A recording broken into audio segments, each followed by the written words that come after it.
유명한 사람이 중국 장춘에서 비밀 신학교를 하는데요.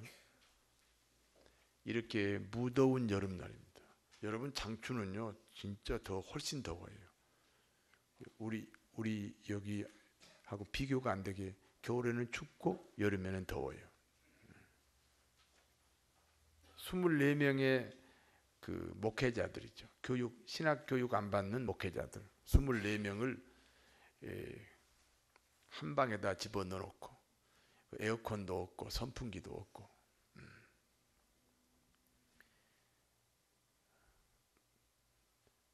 너무너무 더워요. 강의를 진행할 수 없어요. 밖으로 나오면 왔다 갔다 대문을 열고 밖으로 나오면 누가 신고하면 안 되니까 한 번 들어가면 나올 때까지 거기 있는 거예요. 그 앞에는요 한 서너 시간을 가야 되는 옥수수 밭이야. 제가 옥수수 밭을 한 3시간 4시간 차를 타고 와서 그 비밀스러운 집에서 지금 공부를 하는 거예요. 어떤 유명한 사람이 여러분에게는 유명해요. 그분이 너무 더워가지고 강의가 안 돼요. 그래서 그 유명한 사람이 이렇게 말했어요. 덥습니까? 그러니까 중국 사람들이 기다렸다는 듯이 네 그러지 않았어요. 그러니까 그때 또 그 유명한 사람이 이렇게 말했어요. 온도가 높아서 더운 게 아니고 온도가 높아서 덥다고 생각해야 덥습니다. 이해가 되십니까? 온도가 높아서 더운 게 아니고 온도가 높기 때문에 뭐하다고 생각해요? 덥다고 생각하면 덥습니다. 그 다음에 내가 또 그 유명한 사람이 물어봤어요. 덥습니까? 그러니까 약간의 침묵이 흐르더니 아니요 그랬어요. 여러분에게 그 유명한 사람을 소개하겠습니다. 바로 이우배 목사입니다. 여러분에게 제가 질문합니다. 덥습니까? 예, 덥다고 생각해야 덥습니다. 이까지 그 더워서 뭐 견디지 못할 만큼 우리가 정성을 안 들이면 되겠습니까? 저 2층에도 덥습니까? 아니라고요. 아주 가느다란 목소리로 대답을 해주셨습니다. 오늘 하나님께서 이 예배를 받으시고 여러분 한 사람 한 사람에게 큰 축복이 되시기를 진심으로 기원합니다. 이스라엘 사람들은 성전에 갈 때에 반드시 제물을 가지고 갑니다. 그 제물이라는 것은 송아지나 양이나 염소나 비둘기예요. 송아지나 양이나 염소 또는 비둘기를 번제단 위에 올려놓고 그 가지고 온 제물 위에 안수 기도를 합니다. 레위기 1장 4절에 보니까 그는 번제물의 머리에 안수할지니 그를 위하여 기쁘시게 받음이 되어 그를 위하여 속죄가 될 것이다. 안수는 자신의 죄를 그 번제단 위에 있는 짐승에게 넘기는 의식입니다. 그러니까 자기가 가져온 그 제물 송아지나 양이나 염소나 비둘기 위에 머리 위에 안수했다는 말은 그 사람의 죄가 어디로 넘어갔어요? 그 짐승에게 넘어간 거예요. 그러면 내 죄를 넘겨받은 그 짐승은 곧 누구예요? 곧 자기 자신을 상징합니다. 짐승이 내 죄를 가지게 되었으니 그 짐승이 나 자신이 됩니다. 그리고 그 짐승을 죽여요. 그러면 그 짐승을 죽인 건 왜 죽여요? 나 자신의 죽음을 고백하는 거예요. 이제 그 짐승이 나니까 그 짐승을 죽임으로 누가 죽었다? 내가 죽었다 하고 하나님께 고백을 하는 거예요. 왜 자신의 죽음을 짐승을 통해서 고백해야 합니까? 로마서 3장 23절 모든 사람은 죄를 범하였으며 모든 사람은 다 죄인이다. 그리고 로마서 6장 23절에 인간의 죄값은 사망이다. 모든 인간은 다 죄인이고 그리고 그 죄의 값은 사망이다. 그 사망이라는 값을 치르지 않고는 하나님께 갈 수가 없다 이거지. 죄값을 치르려면 자기가 죽어야 되는데 자기가 죽을 수 없잖아요. 그래서 짐승을 자기 자신이라고 고백하고 그 짐승을 죽여서 자신의 죽음을 하나님 앞에 고백한 거예요. 그것이 구약시대의 제사입니다. 이 구약시대의 제사가 신약시대에는 예배가 됩니다. 구약시대에는 짐승이 죽었어요. 내 대신에. 그렇지요? 신약시대에는 그 짐승 대신 누가 죽어요? 예수님이 죽습니다. 그래, 구약시대에 우리를 대신해서 죽은 그 짐승으로 예수님이 이 땅에 오셨습니다. 믿으시면 아멘 하세요. 그러니까 우리가 예수님이 내 죄를 용서했습니다. 나는 예수님을 구주로 믿습니다. 이런 고백이 있는 사람은 구약의 양이나 염소나 송아지나 비둘기를 가지고 성전에 온 사람하고 지금 똑같은 경우가 되는 거예요. 우리는 예수님을 내 죄값으로 드려지는 제물로 고백을 하고 여기 오셨지 않습니까? 혹시 그냥 오셨으면 이 시간에 예수님을 구주로 고백하는 귀한 시간 되시기를 진심으로 축원합니다.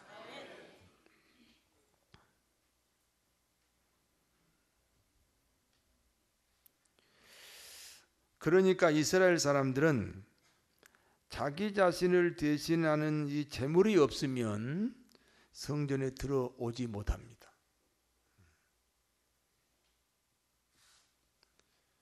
성전에는 들어가야 되니까. 그래서 들어가기 전에 제물을 돈을 주고 사야 됩니다. 그런데 그 제물은요, 아무 곳에서나 살 수가 없어요.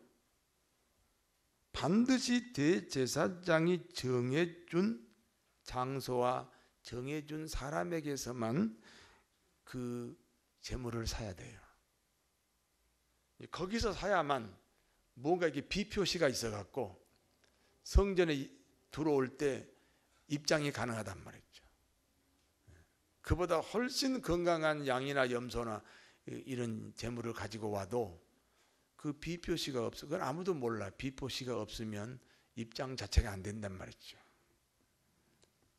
대제사장이 정해준 사람 외에 다른 곳에서 사면 무조건 입장이 거절당했어요. 짐승이 건강하지 않다든지 하는 트집을 잡는 거지요. 이거는 재물감이 안 된다. 그럼 뭐라고 트집을 잡아가지고 그래가지고는 입장을 시키질 않아요. 그러므로 대제사장이 정해준 그곳에서 그 제물을 사야 돼요. 그러니까 그 대제사장이 정해준 그 사람은요, 엄청난 폭리를 취하는 거예요.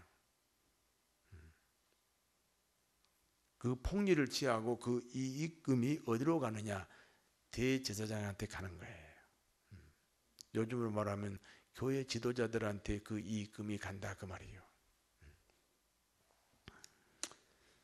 이스라엘 사람들은 성전에 들어갈 때 제물만 가지고 들어가는 것이 아니라 한 가지가 더 있어요. 그것은 반세겔의 성전세입니다. 그러니까 한 세겔이 노동자 8일분의 임금이에요. 그러니까 반세겔이니까 한 30만 원에서 40만 원. 그 성전세를 내야만 또 성전에 들어갈 수 있어요.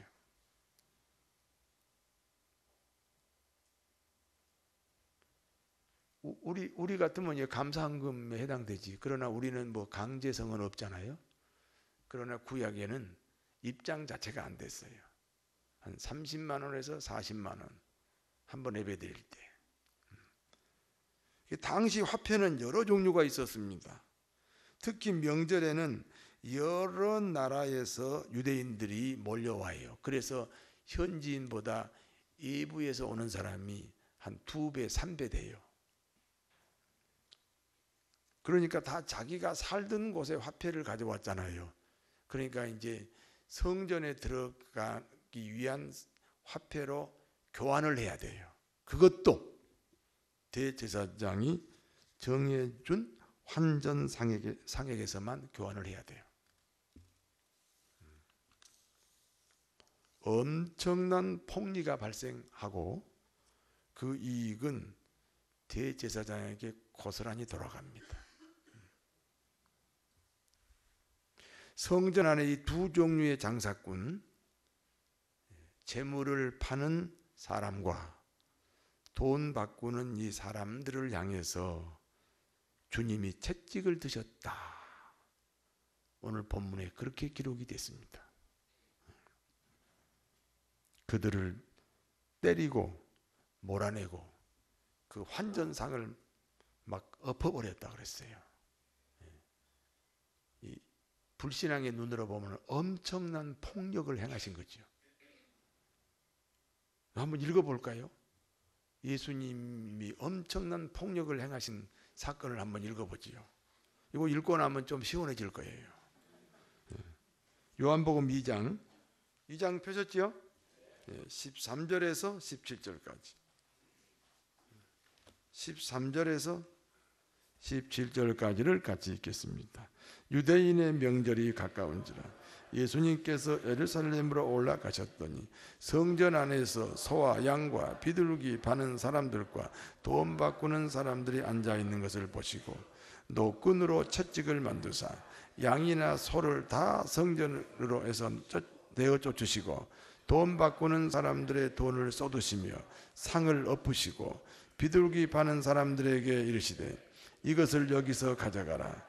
내 아버지의 집으로 장사하는 집을 만들지 말라 하시니 제자들이 성경 말씀에 주의 전을 사모하는 열심이 나를 삼키리라 한 것을 기억하더라. 성전을 사랑하는 열심이지요. 시편 69장 9절에 주의 집을 위하여 열성이 나를 삼키고 주를 비방하는 비방이 내게 미쳤나이다. 무슨 말이냐면 성전을, 교회를 너무너무 사랑하고 그 교회를 위해서 너무너무 열성이 넘치니까 사람들로부터 비방을 받을 만큼 교회를 사랑하고 성전을 사랑했다. 이게 다윗이 쓴 시인데요. 그러니까 그리고 그 다윗이 쓴 시 69편 9절 이 말씀이 약 1000년 후에 예수님에게서 이루어지는 거예요.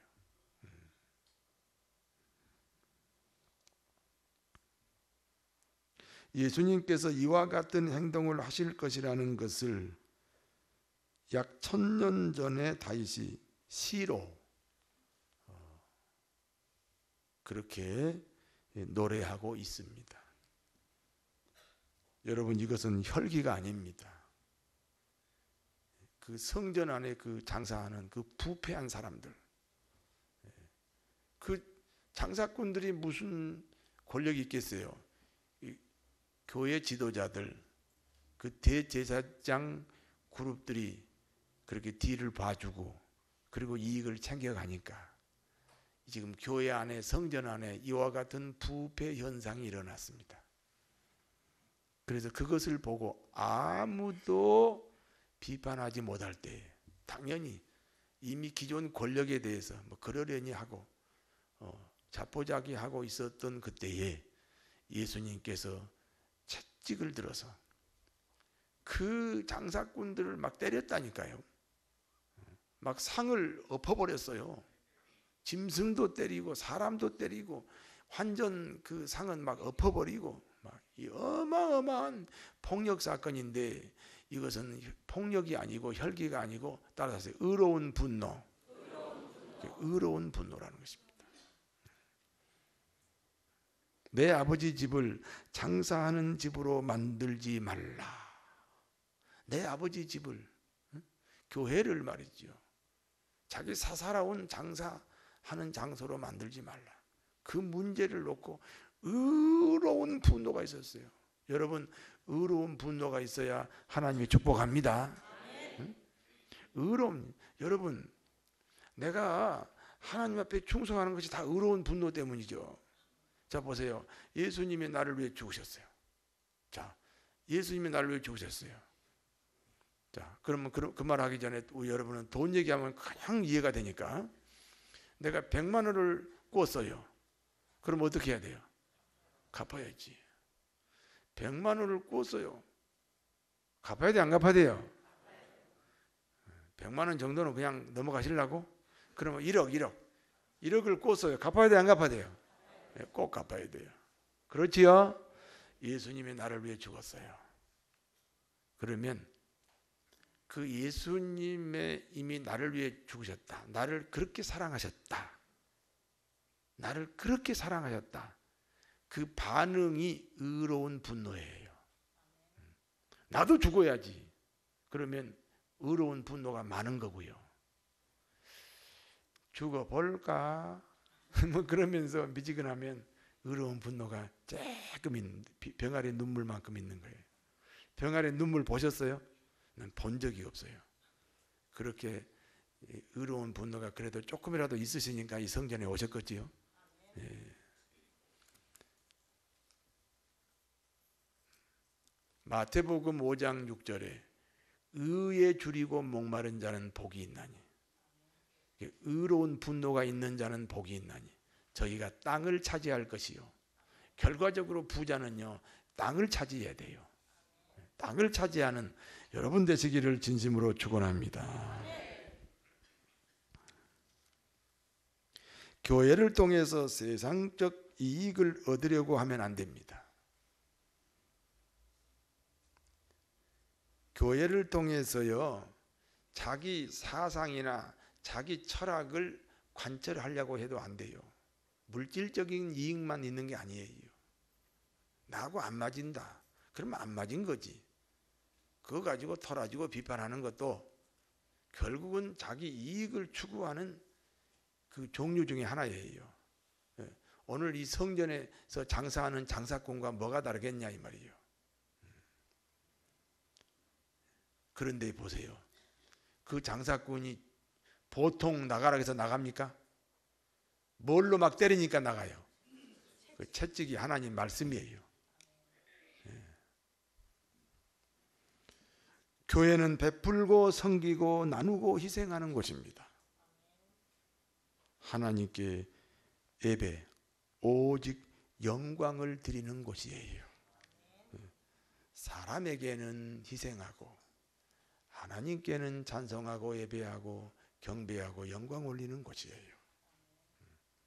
받으려고만 했던 이익 추구의 밝은 자신에 대해서, 내가 너무 내 이익에만 너무 급급했구나 하는 깨달음이 오시면 내 잘못에 대해서 의로운 분노가 있게 되기를 바랍니다.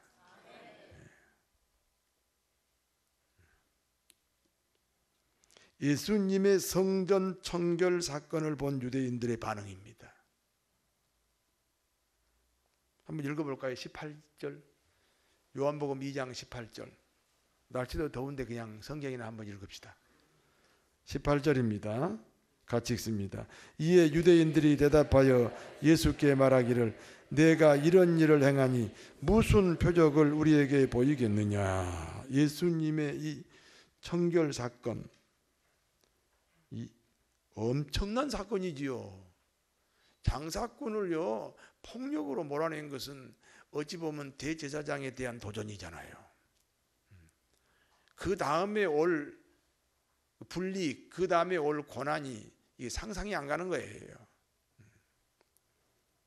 그런데 어찌하여 네가 그런 일을 했느냐? 이런 일은 선지자면 가능하다.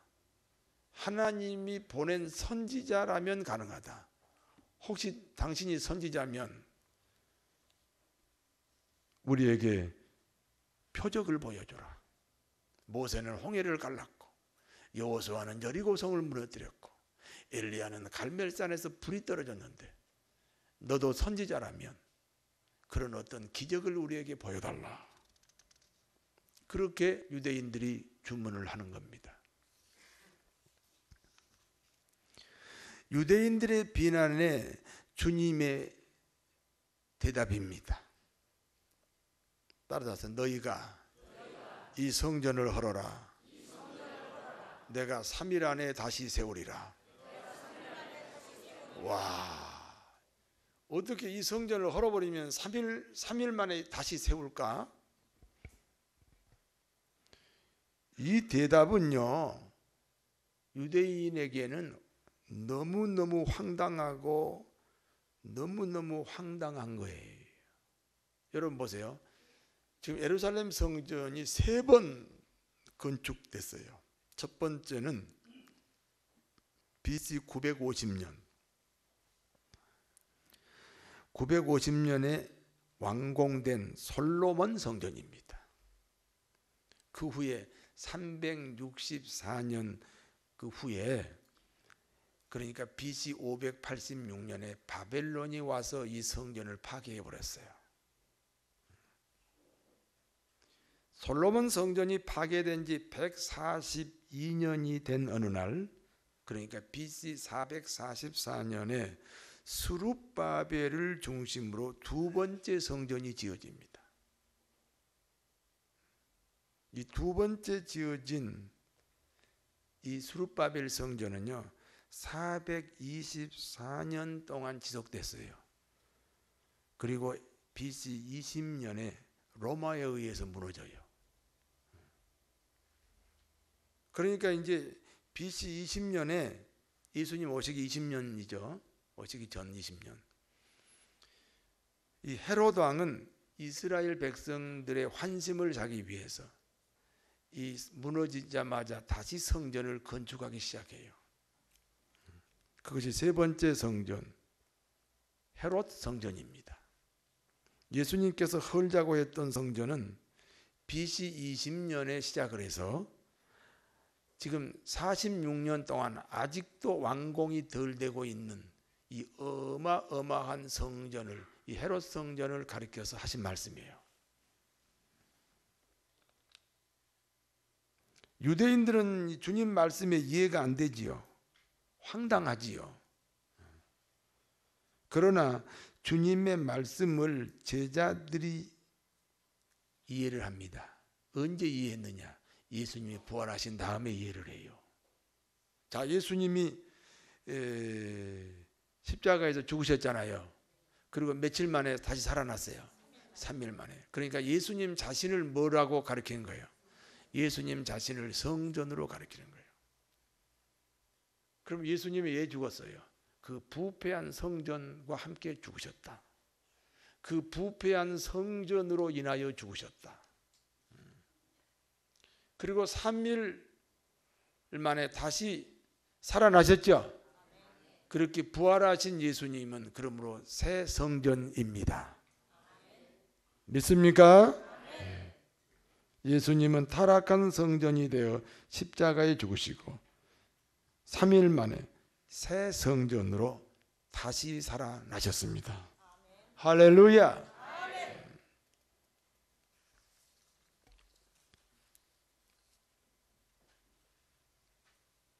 이스라엘에는 3번의 성전 건축이 있었다 했지요. 첫 번째는 무슨 성전? 솔로몬 성전. 바벨론에게 멸망당했어요. 바벨론에게 무너졌어요. 알고 보면 누구를 시켜서 무너뜨린 거예요? 하나님이 바벨론을 시켜서 무너뜨린 거예요. 왜? 그 안에 장사꾼이 너무 많아요. 더 이상 교회가 아니에요. 더 이상 교회가 아니에요. 그래서 하나님이 이 솔로몬 성전을 바벨론이라는 나라를 통해서 무너뜨려요. 2번째는 수르바벨 성전이죠. 그런데 더 이상 성전이 아니에요. 그래서 이번에는 로마를 이용해서 다시 무너뜨려요. 그리고 3번째 성전이 헤롯 성전이라고 그랬어요. 헤롯 성전.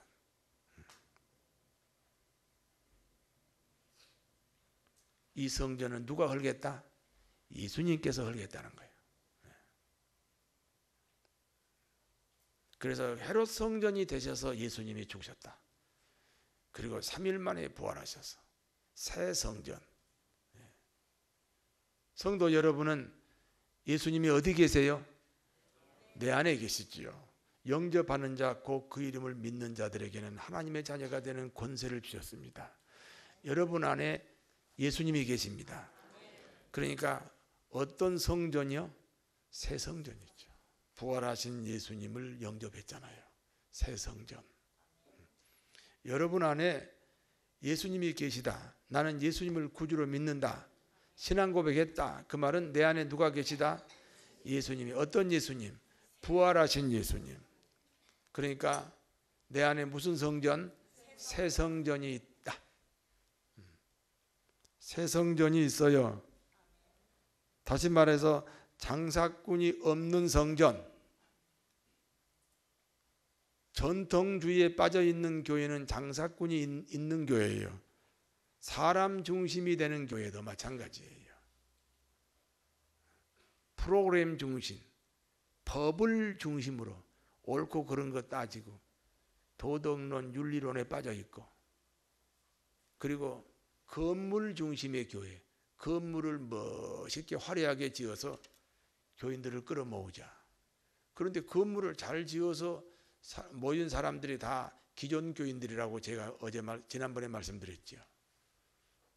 1년에 세금을 이자를 한 6억씩 내가면서, 그러면서 이렇게 건축에 너무 치중하는, 일종의 다 그 안에 장사꾼이 있는 교회다 이 말이죠. 이익을 추구해요. 우리는 교회 부흥이 목적이 아니에요.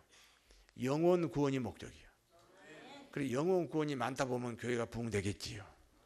할렐루야. 우리는 영혼을 사랑하는 교회예요. 한 영혼의 생명의 가치를 하나님과 동일하게 보는 교회예요. 할렐루야. 주님 앞에 사사로운 이익을 추구한다. 그 말은 내 안에 장사꾼이 있다. 그 말이에요. 주님은 이 장사꾼을 채찍으로 몰아냈어요. 오늘 말씀의 채찍이 여러분 안에 있는 장사꾼을 몰아내게 되기를 바랍니다.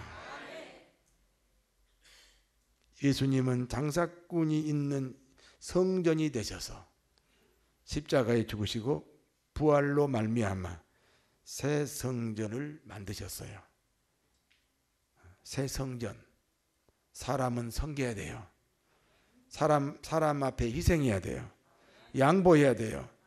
다른 사람을 세워주고 덮어주는 하나님이 통치하는 교회, 새 성전이 되는 줄로 믿습니다.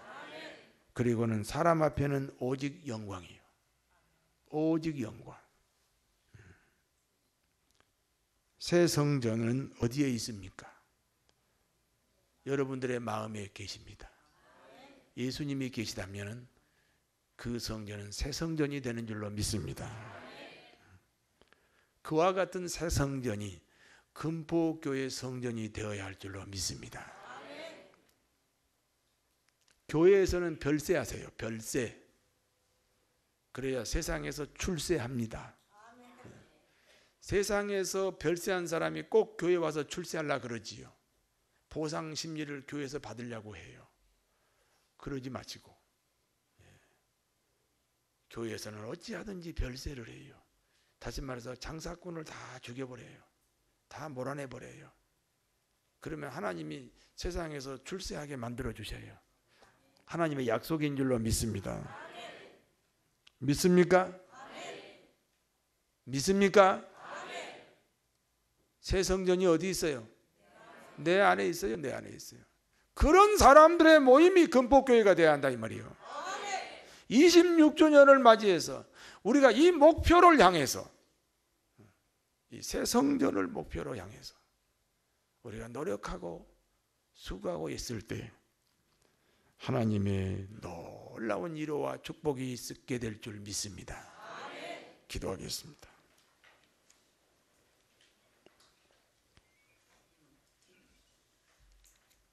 26주년 지나면서 많은 장사꾼이 생길 수 있어요.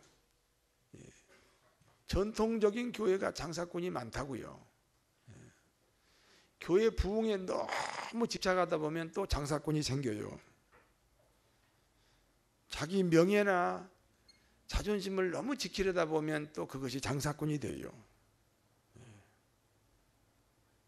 내 안에 장사꾼을 다 몰아내고 예수님이 말씀하시는 새 성전이 되게 하여 주시옵소서. 예수님 이름으로 기도하옵나이다. 아멘.